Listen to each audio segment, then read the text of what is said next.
چرنوبیل بزرگترین فاجعه هسته‌ای. در 26 آپریل 1986 یکی از بزرگترین فجایع هسته‌ای تاریخ در نیروگاه چرنوبیل در شمال اوکراین رخ داد. این حادثه در نتیجه یک آزمایش ایمنی ناموفق در راکتور شماره 4 اتفاق افتاد.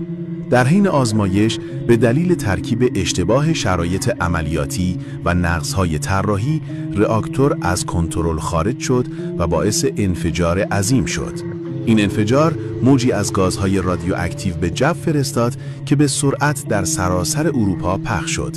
این حادثه منجر به تخلیه فوری شهر پریپیات که تنها چند کیلومتر با نیروگاه فاصله داشت شد و هزاران نفر از ساکنان آن مجبور به ترک خانه‌های خود شدند. همچنین آلودگی رادیواکتیو گسترده‌ای در مناطق مختلف اوکراین و کشورهای همسایه ایجاد کرد.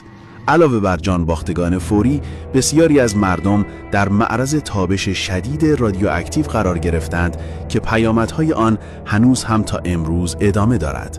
چرنوبیل به عنوان نمادی از خطرات ناشی از عدم دقت، طراحی ضعیف و نبود شفافیت در برنامه‌های هسته‌ای باقی مانده است.